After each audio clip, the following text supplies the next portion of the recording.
चलो बच्चे लोग, आज हम इक्विलिब्रियम चैप्टर के अंदर पढ़ने जा रहे हैं रिलेशन बिटवीन केपी एंड केसी। ठीक है, तो इस दोनों के बीच में रिलेशन को प्रूव करने से पहले हम लोग कुछ एक रिएक्शंस मान लेते हैं और उसके अकॉर्डिंग फिर दोनों में रिलेशन प्रूव करते हैं। चलो सबसे पहले मान लेते हैं chemical reaction.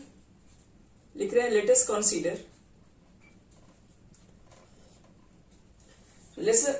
Consider a homogeneous reaction. A homogeneous reaction.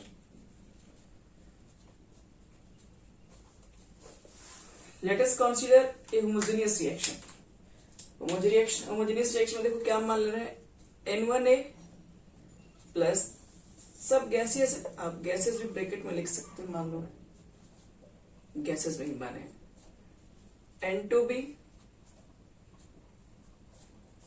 Reversible arrow, N3C, फिर से आपके पास है N4D। चलो ये एक रिएक्शन हमारा है और इसके लिए मुझे निकालना है केपी। केपी का मतलब क्या होता है बच्चों? Equilibrium constant eight given pressure. Equilibrium constant क्या आप वैल्यू निकाल रहे हैं जब आपको प्रेशर के टर्म में दिया होगा, सारे गिवन रिएक्शंस के अंदर जो भी वैल्यू है।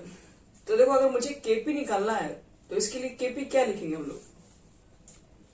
तो प्रेशर के टर्म से निकालते हैं ना, तो पहले किधर लिखते हैं? प्रोडक्ट के साइड को पहले लिखा जाता है। तो पार्शियल प्रेशर किसके लिखोगे? C, और उसके पावर में कितना लिखोगे? N3। फिर मल्टीप्लाई लिखते हैं पार्शियल प्रेशर D और उसके पावर हो जाएगा आपका N4।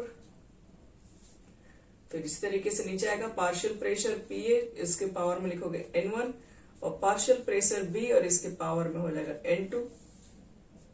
और आगे क्या होगा? आगे भी रुकते हैं। ये हो गया केपी के बारे में। अगर इस रिएक्शन के लिए मुझे केसी कैलकुलेट करना होगा तब क्या लिखेंगे? तो एक्टिव मास में करके लिखते हैं ना,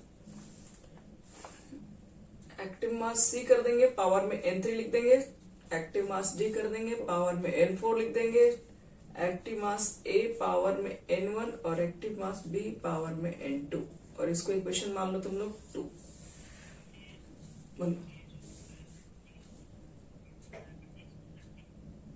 एक्टिव मास बोलते हैं, और एक्टिव मास क्या होता है? मोलर कॉन्सेंट्रेशन होता है, मतलब N/V के इक्वल होता है। चलो बच्चे लोग, ये हो गया केपी और केसी। अब देखेंगे ऐसा क्या फॉर्मूला होगा कि जो दोनों में रिलेशन बता देगा। ऐसा देखने से तो कुछ अभी लग नहीं रहा है, लेकिन कुछ तो है इसके बीच में। अब देखो कैसे दोनों में रिलेशन बताएंगे। पहले केपी और केसी उसके लिए लिख लो यहां तक। चलो अब मिटा रहे हैं, अब निकाल रहे हैं हम दोनों के बीच में रिलेशन कैसे एस्टेब्लिश करेंगे।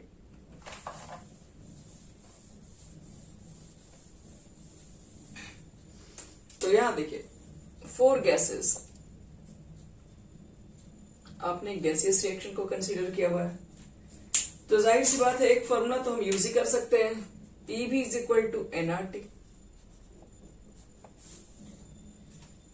और यहां से अगर हम लोग कैलकुलेट करें, क्या कैलकुलेट करें? प्रेशर, तो N/V RT हो जाएगा, और N/V सबको मालूम है कॉन्सेंट्रेशन कहा जाता है, उसी कॉन्सेंट्रेशन को एक्टिव मास भी बोलते हैं। तो P इज इक्वल टू होगा बच्चे लोग CRT। तो एक चीज बताओ, 4 A गैसेस, अगर तुम्हारे पास A गैसेस है तो उसके लिए प्रेशर को कंसीडर करोगे तो उसके लिए पार्शियल प्रेशर PA इंडिकेट कर देंगे, और उसके लिए कॉन्सेंट्रेशन को CA बोलोगे। और रही बात ROT, R गैस कांस्टेंट है, ऑलवेज कांस्टेंट, और एक रिएक्शन करा रहे हैं तो एक रिएक्शन के अंदर एक टेम्परेचर आप फिक्स रखे होंगे, तो टेम्परेचर तो सबके लिए वही होगा। फिर अगर B गैसेस होगा, सिमिलरली यहां लिख दे रहे हैं आगे, B गैसेस के लिए क्या लिखोगे? तो वही से बात CBRT। और देखिए इसको ऐसे भी लिखा जा सकता है, भी बता दे रहे हैं। सी जो आप RT लिखे हैं, कॉन्सेंट्रेशन हम बताएं A के लिए, तो कॉन्सेंट्रेशन को हम लोग बताया था एक्टिव मास से भी इंडिकेट करते हैं, तो A वैसे भी लिख सकते हो। यहाँ पर तुम्हारे पास कॉन्सेंट्रेशन किसका ले रहे हैं? A का, A लिख सकते हो, और यहाँ पे RT भी लिख सकते हो, एक ही मतलब हो गया। यहाँ पर B लिख सकते हो, यहाँ पर RT भी लिख सकते हो। फिर बच्चे लोग आप लोग निकालोगे पीसी के लिए, तो यही हो जाएगा CCRT। मास ऑफ सी और आरटी लिख सकते हैं। और लास्ट में हमारे पास इसी तरीके से पीडी को भी कैलकुलेट कर सकते हैं। तो सी डी आर टी, सी मतलब कॉन्सेंट्रेशन, और कॉन्सेंट्रेशन को हम लोग चाहेंगे तो इस एक्टिव मास से भी रिप्रेजेंट करने के लिए हमें बताया गया। तो ये हो गया पीए की वैल्यू। अब हम क्या करेंगे, फर्स्ट वाला इक्वेशन जो कि केपी था, केपी वाले इक्वेशन में हम पीए की जगह पर इतना पुट करेंगे, पीबी की जगह पर इतना, पीसी और पीडी सबकी वैल्यू को पुट करने जा रहे हैं। और देखो सबके वैल्यू को पुट करेंगे तो कितना हो जाएगा ये,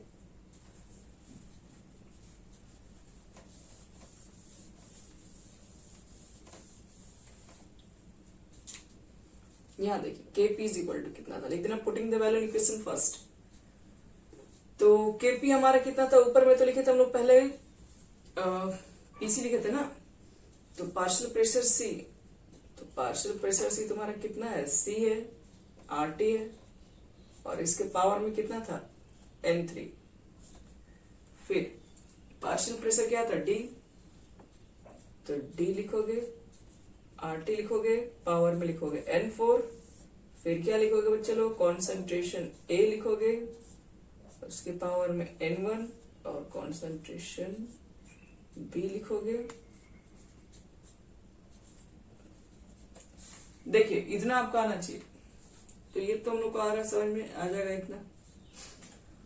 अब एक चीज बताओ, आरटी आरटी आरटी सब में आरटी है, कटेगा तो खैर एक भी नहीं क्योंकि सबका पावर अलग अलग है।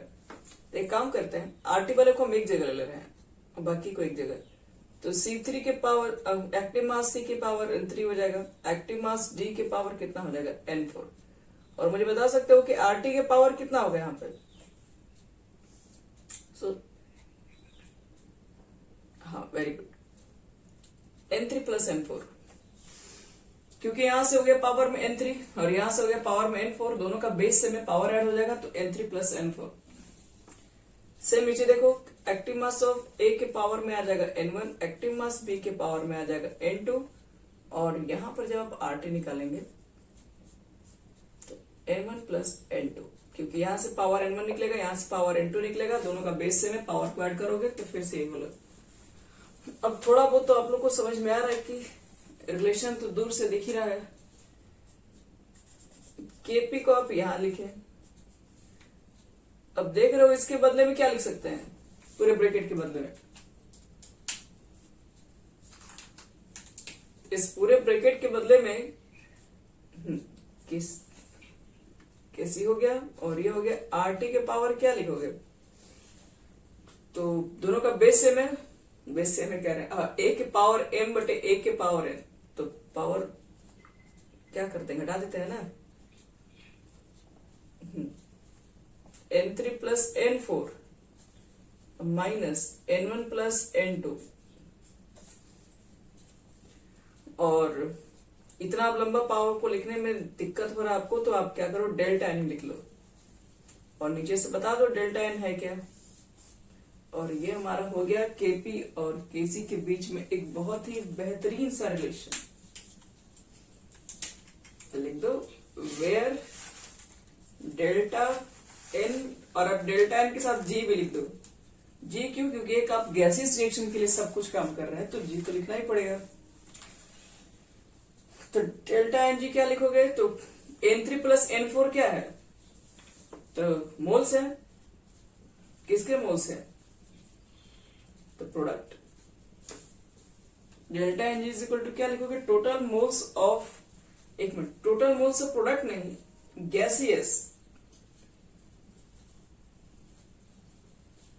गैसियस प्रोडक्ट माइनस, माइक बंद कर लो बच्चे लोग, सब लोग अपना, total moles of gaseous reactant.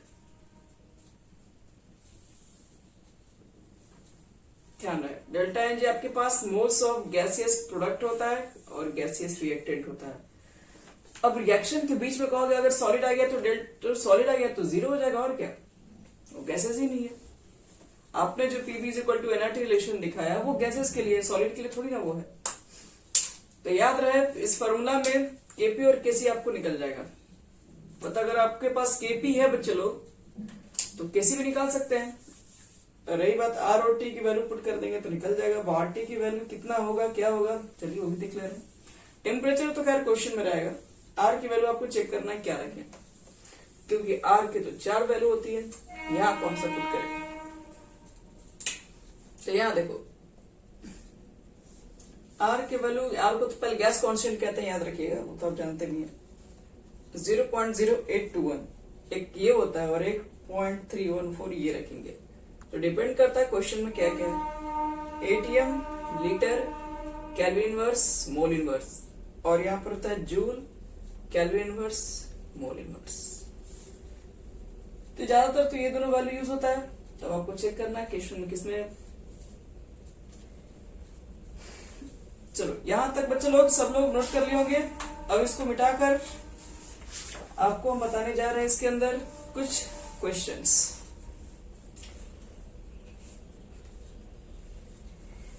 चलो मिटा रहे हैं। रिलेशन पढ़ के जाना एकदम घर से, याद रखना, बहुत इंपॉर्टेंट है वो। और ऐसा भी बहुत हार्ड नहीं है कि आपको याद ना रहेगा, याद तो रह जाएगा, आसान है। लिखो, कुछ क्वेश्चन लिख रहे हैं, कुछ हम बनाएंगे, कुछ आप बनाएंगे। कुछ क्वेश्चन आपको मेंस लेवल तक का भी देंगे, एम्स का भी क्वेश्चन है मेरे पास, बहुत सारे क्वेश्चन है इसी के ऊपर जो है वो है। पहले देखो, right a relation,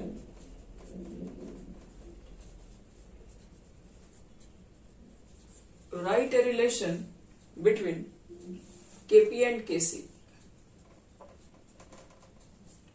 for the following.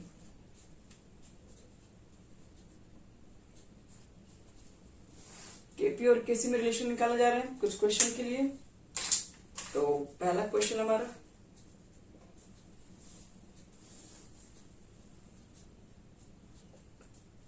N2 gas, 3H2 gas, ammonia gas, इतने सारे हमारे पास गैसेस हैं। तो केपी और किसी में क्या होगा रिलेशन, हमें इसके लिए निकालना है। तो एक काम करते हैं, हमारे पास KP is equal to KC R T power delta, पर डेल्टा ही निकालते हैं सब क्वेश्चन के लिए। स्टार्टिंग में आप डेल्टा ही निकालिए, डेल्टा एन जी। देखो तो डेल्टा एन जी की वैल्यू क्या होनी चाहिए, डेल्टा एन जी कहां से कैलकुलेट किए थे हम लोग। तो गैसियस प्रोडक्ट यानी कि 2, और फिर टोटल मोल्स ऑफ रिएक्टेंट, तो गैसियस होनी चाहिए वो, तो ये 1 है और ये 3 है, दोनों गैसेस ही है, यानी कि -2 हो जाएगा। उसके बाद चलो स्टार्ट करते हैं KP. KP is equal to हमारे पास था केसी आर टी के पावर डेल्टा एन। तो केपी इज इक्वल टू हो जाएगा चलो केसी होगा, और डेल्टा एन की वैल्यू अगर हम पुट कर दें यहाँ पर -2, तो नीचे लाके उसको +2 में तो कर ही सकते हैं, यानी आर टी का होल स्क्वायर हो गया केपी। ये हमारा था केपी और केसी के बीच का रिलेशन। चलो एक क्वेश्चन और देंगे, तुम लोग बताना फटाफट उसके लिए कितना लिखेंगे केपी और केसी के रिलेशन में। इसको मिटा रहे हैं।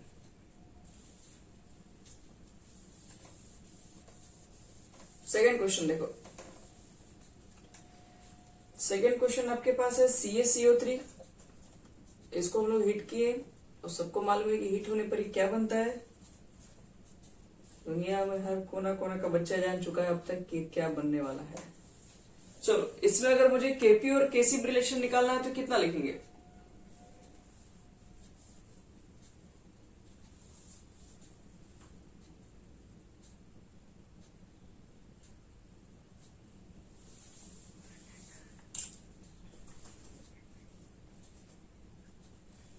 केसी by R T.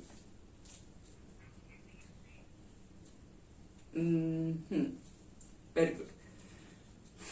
Delta N G पे निकालो, सब कुछ डेल्टा एन जी पे डिपेंड करता है। ये गैसियस मोल्स ऑफ प्रोडक्ट देखो तो गैसियस तो है ही नहीं, ये गैसियस तो सिर्फ ये है, और माइनस रिएक्टेंट करो बच्चे लोग, रिएक्टेंट तो सॉलिड है, कुछ भी नहीं है, 0 हो जाएगा सीधे 1। तो केपी इज इक्वल टू तुम लोग पढ़े हैं, केपी इज इक्वल टू केसी और आर टी के पावर हो गया 1। तो 1 लिखे ना लिखे एक ही बात है। इसको देखो कितना होगा, H2 gas plus I2 gas और रिवर्सिबल एरो आपके पास है, बन रहा है 2HI और ये भी गैसेस है। बताओ तो इसमें Kp और Kc में क्या होगा रिलेशन?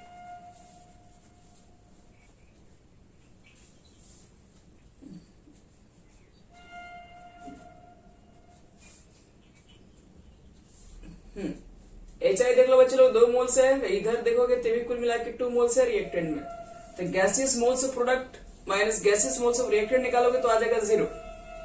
अब क्या चाहिए? अब तो Kp इज इक्वल टू होता है Kc और RT के power delta N, delta N का मान 0 पुट करोगे तो यही ना आ जाएगा, 1 हो जाएगा। Kp is equal to Kc।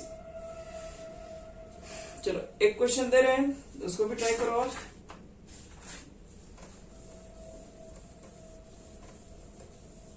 ये क्वेश्चन है एम्स में आया हुआ है और 2012 के अंदर का क्वेश्चन है। थोड़ा सा मेहनत करना पड़ेगा आपको इस बार Kp बाई Kc निकालना है for the following reaction. For the following reaction will be CO gas 1/2O2 gases, CO2 gases और ये 4 ऑप्शन आपके पास है। एक तो ऑप्शन में RT है, दूसरे ऑप्शन में 1/RT, तीसरे ऑप्शन में 1/√RT और लास्ट में RT/2। चलो चेक करके बताओ तो कौन सा ऑप्शन सही आ रहा है?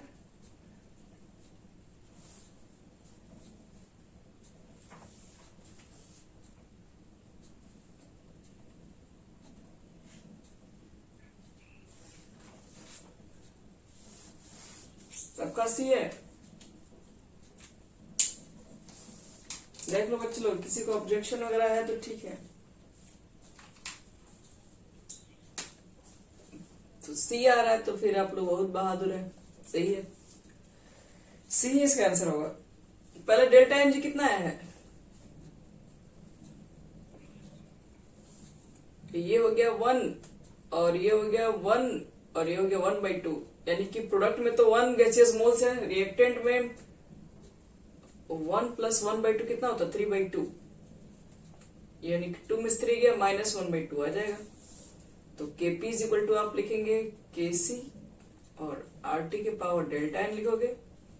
तो Kp बाई Kc निकालना है तो Kc को नीचे लेके आ जाओ और डेल्टा एन की वैल्यू आपको पुट करना है -1/2।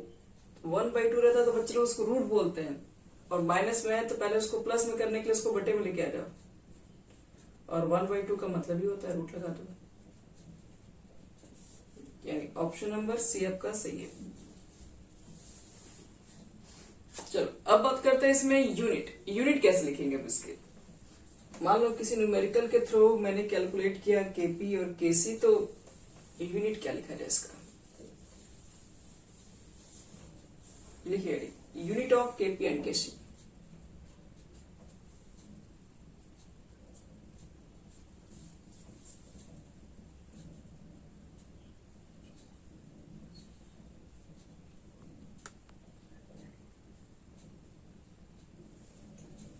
Unit of Kp and Kc। चलो बच्चों लोग, Kp और Kc का चलो लिखते हैं यूनिट क्या क्या हो सकता है। तो आओ देख लेते हैं क्या होना चाहिए। तो सबसे पहले एक रिएक्शन होगा, उसके लिए Kp निकालेंगे, फिर तो यूनिट लिखेंगे उसके लिए, क्योंकि फिक्स थोड़ी ना है किसी के लिए ये। देखो एक रिएक्शन मान लो, जैसे मान लो कि आपके पास वही अमोनिया गैस को आप डिकम्पोज किए तो N2 गैसेस में ब्रेक हुआ और हाइड्रोजन गैस में ब्रेक हो गया।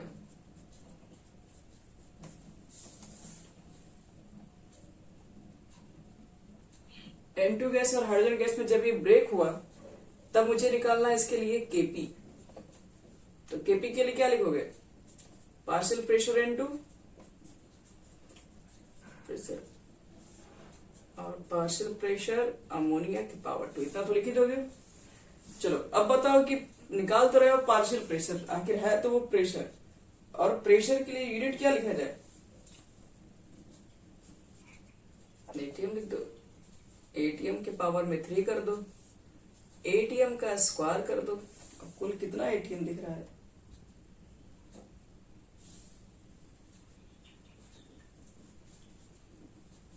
एटीएम स्क्वायर ऊपर पावर 4 हो गया, नीचे 2 हो गया, 2 कट गया, बस काम खत्म।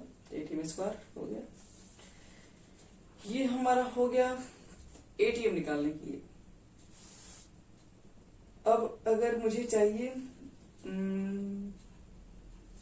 एक और इसका आसान ट्रिक भी है, एटीएम के पावर डेल्टा एनजीबी करके निकालते हैं, तो ये भी कोई हार्ड नहीं है। चलो अगर केसी निकालना होगा तो क्या करेंगे? तो वही अब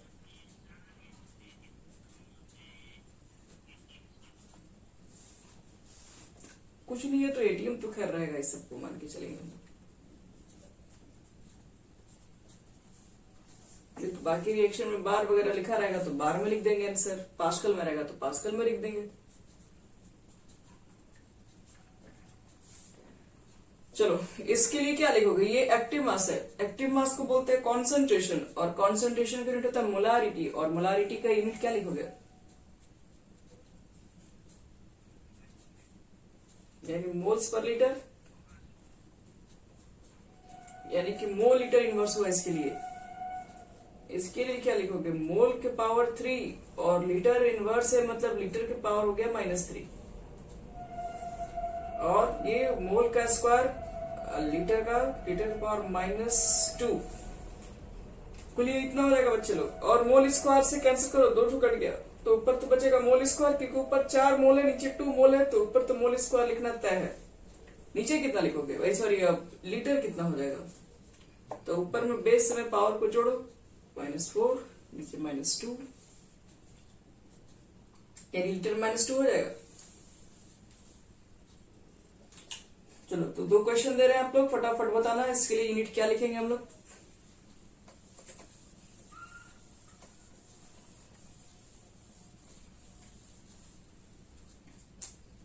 चलो एक गैसियस रिएक्शन दे रहे हैं, आपके पास CaCO3 एक गैस है, सॉरी गैस करें, CaCO3 आपके पास कैल्शियम कार्बोनेट, सबको मालूम है गैस उस नहीं होता है, ये सॉलिड ही होता है।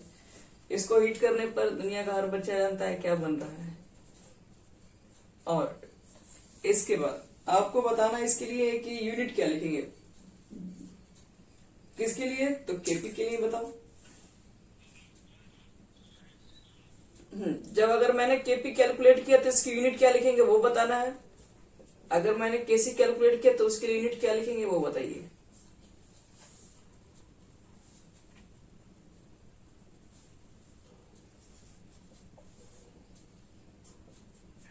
बोलो।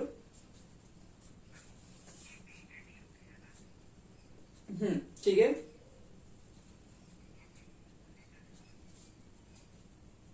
ठीक है, good.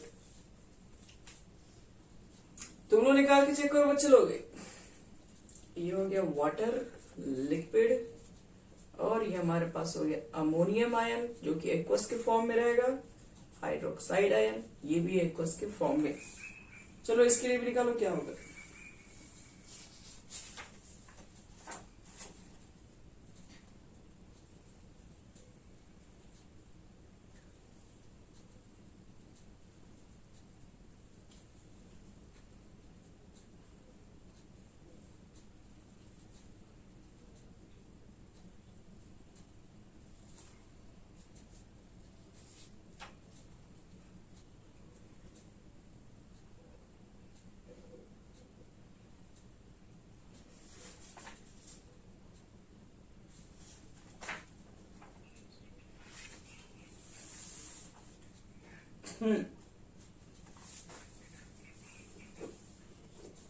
Very good.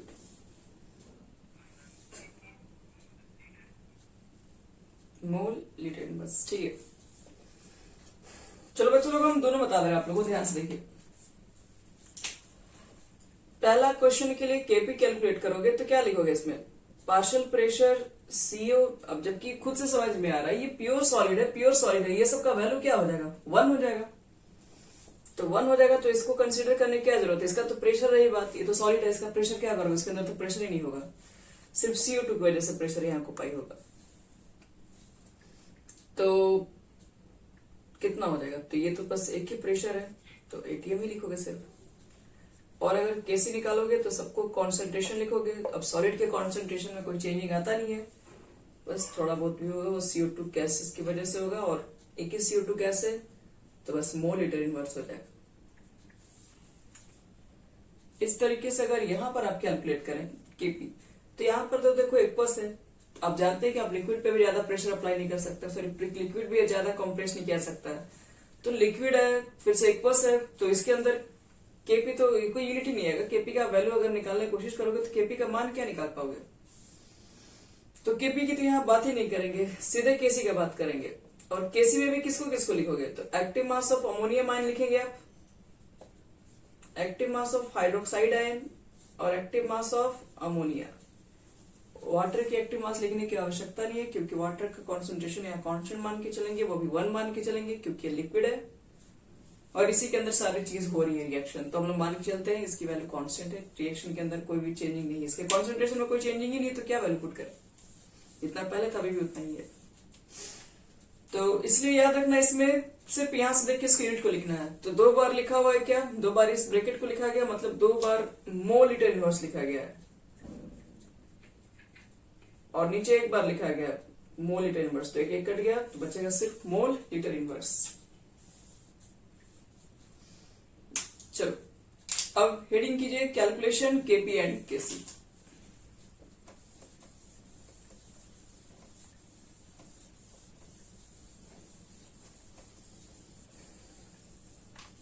Calculation KP and केसी।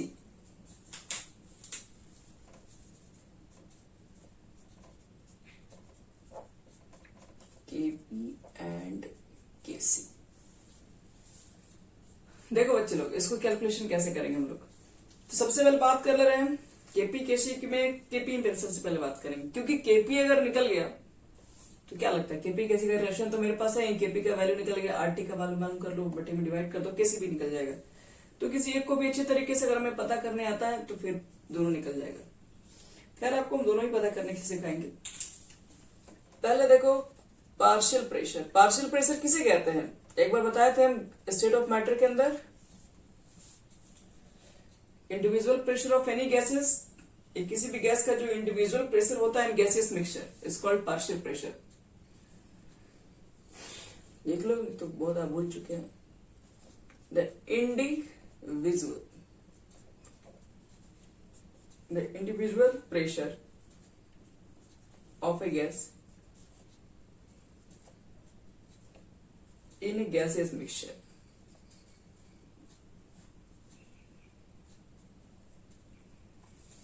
जो इंडिविजुअल प्रेशर होता है, जो खुद का प्रेशर होगा गैसेस मिक्सचर के अंदर एक ही गैसेस का, उसी को बोलते हैं पार्शियल प्रेशर। अब देखो याद करो कि पार्शियल प्रेशर के अंदर डॉल्टन्स लॉ का भी बहुत सारा कंट्रीब्यूशन था। डॉल्टन्स लॉ ने क्या बताया था, the total pressure over the gaseous mixture, the total pressure over the gaseous mixture,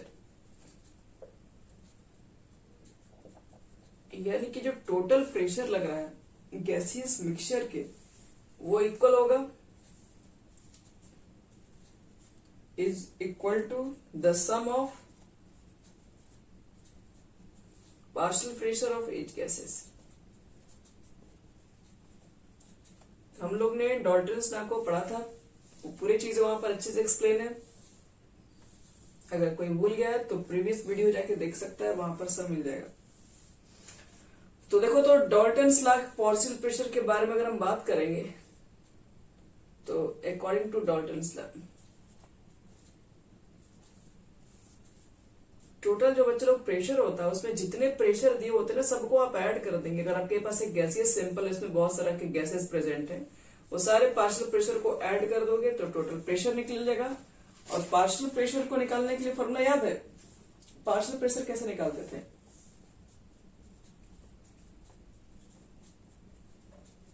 तो पार्शियल प्रेशर निकालते थे मोल फ्रैक्शन इनटू टोटल प्रेशर।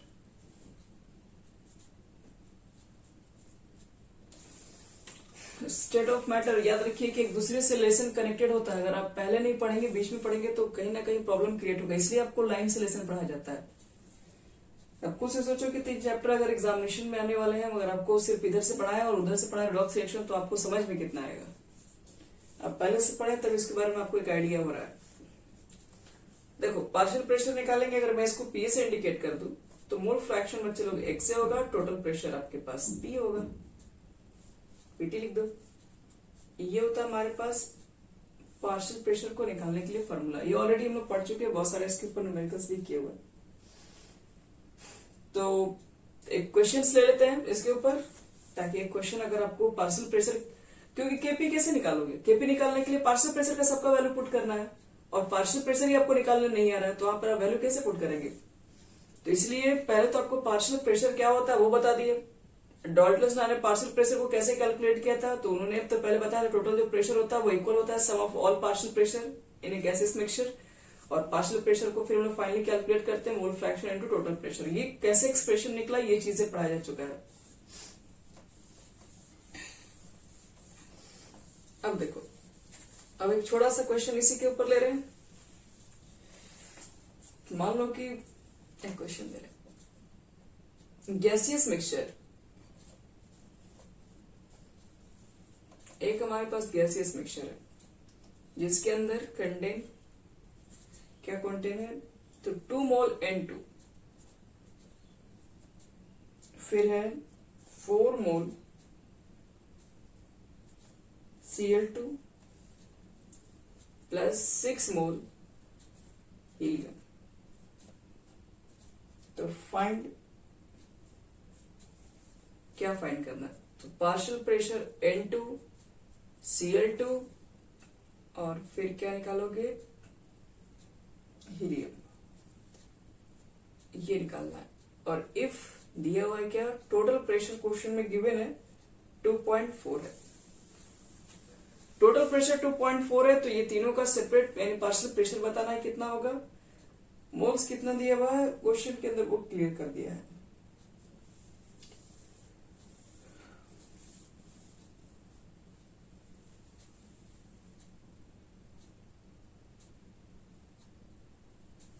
तो क्या लगता है कैसे बनाएंगे इसको हम लोग।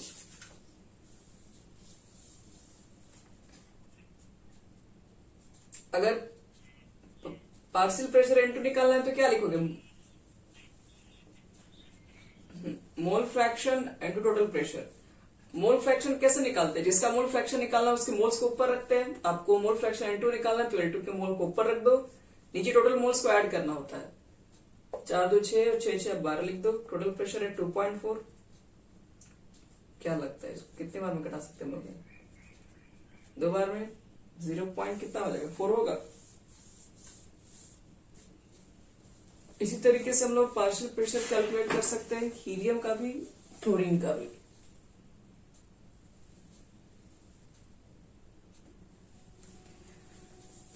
तब लिखो idea.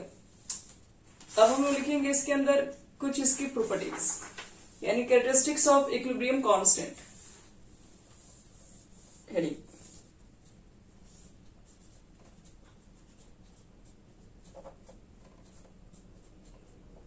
Characteristics of equilibrium constant.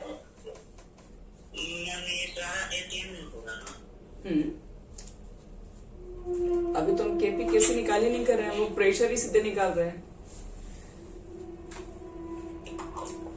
चलो बच्चों लोग देखते हैं इसकी क्या क्या प्रॉपर्टीज होती है इक्विलिब्रियम कांस्टेंट की। तो सबसे पहला प्रॉपर्टी के ऊपर बात करते हैं। चारों प्रॉपर्टी याद रखना, इतना इंपॉर्टेंट है कि इससे क्वेश्चन फिर से बता रहे कंपटीशन टाइप तक की पूछे जाते हैं। पहला, if A reaction at equilibrium, if a reaction at equilibrium, ये क्या बोल रहे हैं, if a reaction at equilibrium is reversed, अगर आपके पास एक रिएक्शन है जो इक्विलिब्रियम पे हो रहा है, आपने उसको रिवर्स कर दिया, then its K value will get इनवर्स्ड। देखिए बहुत से खतरनाक बात कह रहा है कि मान लो कि तुमने अगर इक्विलिब्रियम कांस्टेंट को कैलकुलेट किया किसी भी रिएक्शंस के अंदर, जो भी इसका वैल्यू आया होगा, और आपने रिएक्शन को ही पलट दिया, रिवर्स कर दिया, तो वैल्यू चेंज नहीं होगा, वैल्यू उतना ही रहेगा, बस वो वैल्यू इनवर्स हो जाएगा। जैसे एग्जांपल आपको चेक करके समझाते हैं। इसमें एक एग्जांपल भी ले लो। अरे किसी को समझ में नहीं आया, बिना एग्जांपल के किसी को क्या समझ में आएगा। इसलिए थ्योरी से ज्यादा प्रैक्टिकल नॉलेज एग्जांपल्स देना बहुत जरूरी होता है। यहाँ देखो, मान लो तुम्हारे पास N2 गैसेस है, 3H2 गैसेस है, और इसको कंबाइन करके हर कोई जानता है बनने वाला क्या है, अमोनिया गैसेस। और मान लो कि आपने इसके लिए कैलकुलेट किया केसी की वैल्यू, क्या लिखोगे केसी की वैल्यू? ये थोड़ा रिएक्शन लेते हैं ताकि थोड़ा जल्दी हमारा हो जाए। यहाँ NO लिख दो, ये भी वही चीज है, N2 प्लस O2 बन जाएगा NO। अगर इसके लिए मुझे केसी निकालना होगा बच्चे लोग, तो क्या लिखोगे? तो क्या दिक्कत है, NO का लिख देंगे, पावर में 2 लिख देंगे, फिर N2 का कॉन्सेंट्रेशन, फिर एक्टिव मास ऑफ O2, ये लिखोगे। और इसको सॉल्व करके आप निकालेंगे केसी। अगर चाहें तो केपी भी निकाल सकते हैं, जो भी है निकालो, कोई फर्क नहीं पड़ता इससे। अब इसको मैं रिवर्स करने जा रही हूँ। मान लो कि ये जब इससे बन रहा है तो आप ये फॉर्मूला लिख ले रहे हैं, और इसके लिए कुछ भी वैल्यू निकाल के लेके आओ। मान लो आप कुछ भी वैल्यू निकल गया, तो जब रिएक्शन को बच्चे लोग रिवर्स करोगे, रिवर्स का मतलब है कि अब इससे इधर बनने की बात कर रहे हो, तो आगे 2N पहले लिखेंगे, तो N2 प्लस O2 पे कन्वर्ट हो रहा होगा ये। तो अब मुझे अगर इसके लिए केसी को निकालना, तो मैं इसको K'(C) से रिप्रेजेंट कर रही हूँ। K'(C) इज इक्वल टू क्या होगा, तो आप लिखेंगे एक्टिव मास ऑफ प्रोडक्ट वाला वैल्यू, और फिर एक्टिव मास ऑफ रिएक्टेंट लिखोगे। तो मुझे एक चीज बताओ तुम लोग, इसका जो भी वैल्यू है, इसका भी तो वही वैल्यू होगा, बस है क्या, तो चेंज हो चुका है। देखो तो हम इसको इतना लिख सकते हैं कि नहीं? इसको हम इसके बटे में लिख सकते हैं। yes, क्योंकि ये तो फिर कल को ऊपर चला ही जाएगा, N2 और O2। देखो इतना तो लिखा जा सकता है, और ये पूरे वैल्यू को केसी कहा गया है, तो इसका मतलब है कि जो K'(C) आएगा वो 1 बटे में केसी हो जाएगा। तो देखो अगर रिएक्शन रिवर्स हो गया, और उसके लिए अगर पहले से मान लो किसी क्वेश्चन में केसी का वैल्यू अगर निकाल के आपको दे दिया, रिएक्शन को बस पलट के पूछ रहा है कि बताओ इसके लिए केसी का वैल्यू कितना होगा, तो वैल्यू उतना ही होगा। सिर्फ वैल्यू को आप क्या कर देंगे, रेसिप्रोकल कर देंगे, इनवर्स कर देंगे, अपोजिट कर देंगे। तो पहला इक्विलिब्रियम कांस्टेंट का ये होता है प्रॉपर्टी। अगर इक्विलिब्रियम कांस्टेंट की वैल्यू आप किसी भी केमिकल रिएक्शंस के अंदर निकाल रहे हैं, तो उसमें अगर रिएक्शन को आपने रिवर्स किया, तो जो भी वैल्यू आया होगा वो इनवर्स हो जाएगा, मतलब रेसिप्रोकल हो जाएगा। चलो अब सेकेंड प्रॉपर्टी देखो। इसमें सेकेंड कहता है कि if A reaction at equilibrium, if a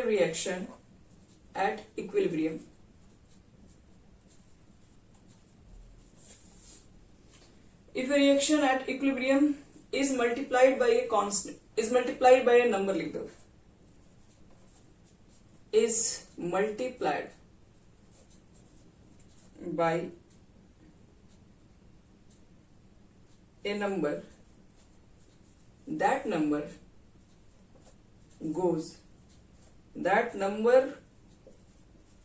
goes to the power of k। बस फिर से वही बात, क्या नहीं समझ में आया? बहुत बढ़िया। यहाँ देखो a प्लस बी, और ये रिवर्सिबल एरो इधर है c, और यहां पर आपको निकालना था केसी की वैल्यू। और सपोज कीजिए कि आपने केसी की वैल्यू कुछ निकाल ही लिया, क्या निकालेंगे ऐसे? तो एक्टिव मास ऑफ सी बटे में एक्टिव मास ऑफ ए और एक्टिव मास ऑफ बी। अब ये कोई भी गैसेज में हो, लिक्विड में हो, ये तो केसी सबके लिए ही निकाल देते हैं हम लोग। अब देखो थोड़ा ध्यान से समझना है इसमें। अब हम क्या कर रहे हैं कि ये पूरे रिएक्शन के अंदर हम क्या कर रहे हैं, 2 से मल्टीप्लाई कर रहे हैं। 2 से मल्टीप्लाई करने मतलब जितना कॉन्सेंट्रेशन ए का लिए तब डबल ले रहे हैं, बी के भी कॉन्सेंट्रेशन को डबल लेंगे तो जो सी भी बनेगा वो भी डबल है। मतलब रिएक्शन को अगर हम 2 से मल्टीप्लाई कर दें तो मल्टीप्लाइड बाई 2 के बाद होगा क्या, क्या लिखोगे, 2a 2b 2c, और यहां पे जो केसी कैलकुलेट कर रहे हैं उसको के डैश सी बोल रहे हैं, तो क्या लिखोगे, एक्टिव मास ऑफ सी का स्क्वायर, एक्टिव मास ऑफ ए का स्क्वायर और एक्टिव मास ऑफ बी का स्क्वायर, ये लिखिएगा। अगर स्क्वायर को अगर हम छोड़ दें तो ये पूरा वैल्यू तो केसी ही है, तो केसी का स्क्वायर लिख सकते हैं।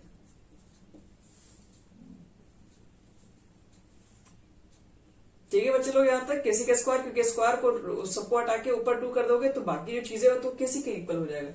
तुम लोग शॉर्ट में एक लाइन बोल सकते हैं कि आपके पास कोई भी केमिकल रिएक्शन, अगर आप कभी भी इस रिएक्शन के अंदर कोई कांस्टेंट से मल्टीप्लाई करेंगे तो वो मल्टीप्लाइड जो वैल्यू निकल के आएगा उसका केसी चाहे केपी, वो पहले जितना था उतना ही होगा, बस उसके पावर में हो जाएगा। मान लो यहां से अगर केसी की वैल्यू अगर 2 है तो देन मल्टीप्लाइड बाई 2, और इसकी वैल्यू कितनी हो जाएगी, 2 का स्क्वायर।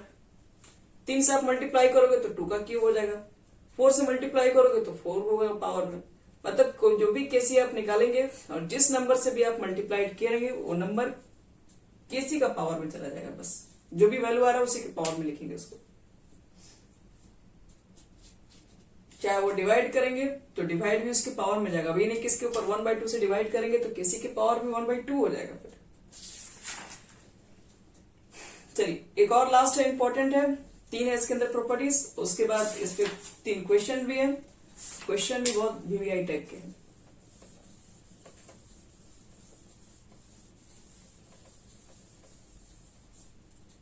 चलो थर्ड प्रॉपर्टी देख लो बस। If two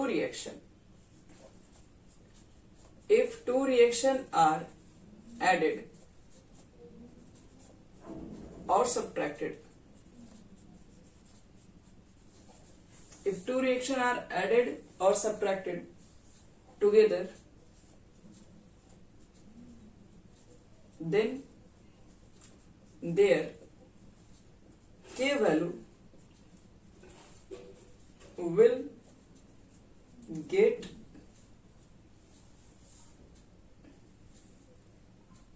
or divided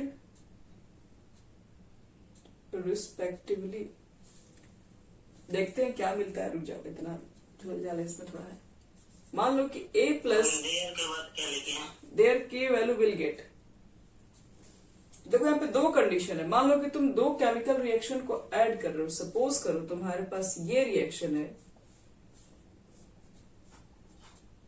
suppose करो 2 रिएक्शन दिख रहा है, अगर हम इस दोनों रिएक्शन को ऐड करेंगे तो ऐड करने के दौरान क्या मिलेगा, मान लो इस वैल्यू को हम लोग क्या करते हैं, अगर इसको वैल्यू को हम लोग K1 से रिप्रेजेंट करते हैं, इसके वैल्यू को K2 से रिप्रेजेंट करते हैं, और जो नया वैल्यू जो निकल के आएगा K3 उसको ऐड करने पे जिसको मानने वाले हैं, तो पहले बताओ यहां से K1 को कितना लिखोगे, तो active mass of C, active mass of A और एक्टिव मास ऑफ B, और यहां से K2 की वैल्यू कितना लिखोगे, एक्टिव मास ऑफ D बटे में एक्टिव मास ऑफ C।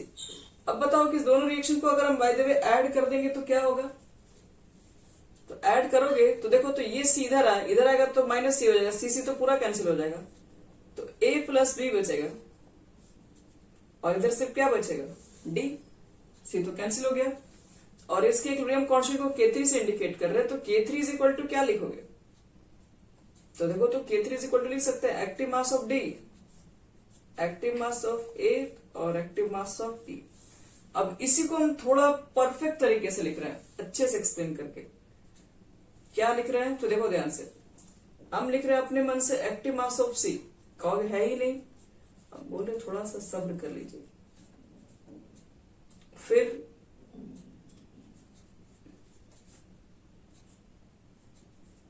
कोई दिक्कत, C यहां से कैंसिल हो जाएगा, बाकी तो यही चीज बचेंगे। तो ये सब लिखने के पीछे मेन रीजन क्या हमारा है, इसको K1 बोल देंगे और इसको K2 बोल देंगे, यानी जो K3 का जो वैल्यू आया वो K1 और K2 का मल्टीपल हो गया, मतलब मल्टीप्लाइड हो गया। तो देखो एक फायदा हमारा हो गया। इसका मतलब ये है बच्चे लोग कि आप कोई भी 2 केमिकल रिएक्शन को ऐड कर रहे होते हो, ध्यान रखना, तो उसके अंदर जो इक्विलिब्रियम जो कांस्टेंट जो नया वाला आएगा वो हमेशा पहले और दूसरे वाले के प्रोडक्ट के ही इक्वल होगा।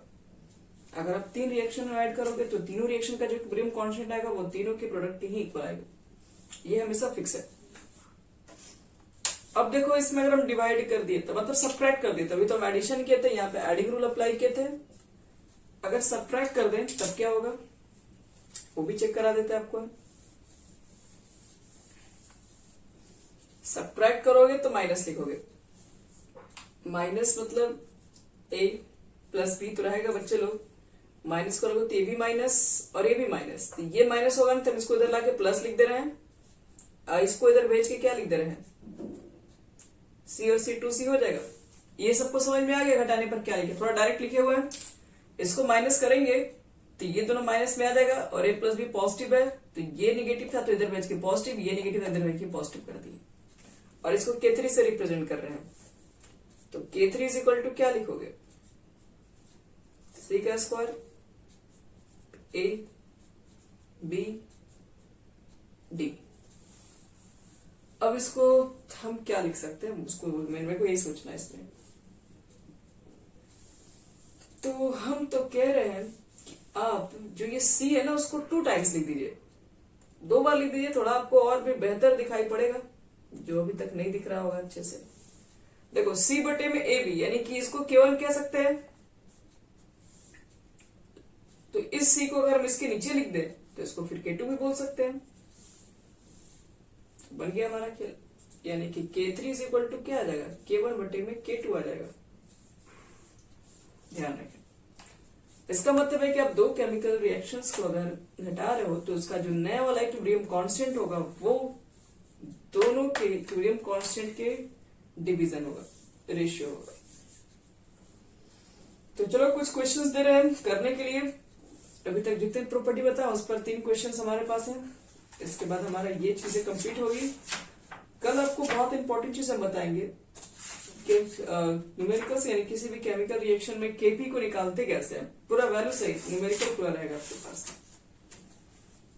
और उसके बाद एक आपको लेटलियर्स प्रिंसिपल पढ़ना है, उसके बाद कंप्लीट हो जाएगा फिर आपका chemical equilibrium.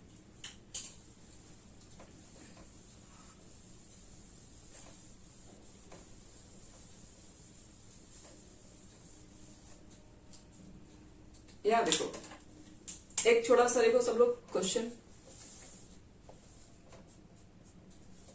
NO gas 1/2 O2 ये भी है गैस, ये है K1, इसके इक्विलिब्रियम कांस्टेंट को बोला गया NO2 gas and 2NO2 gas. उसके बाद इसके इक्विलिब्रियम कांस्टेंट को K2 बोला गया है, 2NO gas plus O2 gas, ये गैस नहीं है। तो देन पूछ रहा है K1 and K2 related as, K1 K2 आपस में कैसे रिलेटेड है।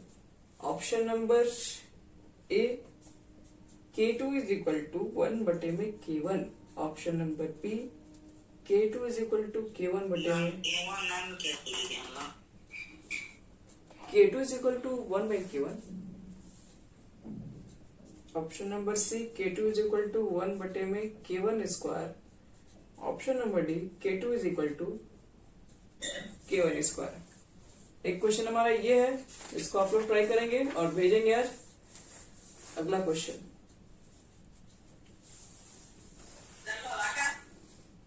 N2 gas 3H2 gas, reversible arrow 2NH3 है और इसमें इक्विलिब्रियम कांस्टेंट को K1 से रिप्रेजेंट किया गया है। और आपके पास है N2 gas plus O2 gas, reversible arrow 2NO gun बना हुआ है यहाँ पर है, ये भी गैसेज ही है, ये सब गैसेज ही है। इसको K2 बोलते हैं बच्चे लोग। और H2 गैस 1/2 O2 गैस, और यहाँ पर बना आपके पास है H2, ये भी गैस ही है। तो आपसे पूछ रहा है the equilibrium constant for the reaction, the equilibrium constant for the reaction. ये चीजें, तीन चीजें आपके पास दी हुई है। अब किस रिएक्शन के लिए इक्विलिब्रियम कांस्टेंट निकालना है? तो 2NH3 plus 5/2O2 reversible arrow 2NO plus 3H2। इसके लिए आपको बताना इक्विलिब्रियम कांस्टेंट क्या होगा, और इसके लिए आपको हम 4 ऑप्शन भी दे दे रहे हैं।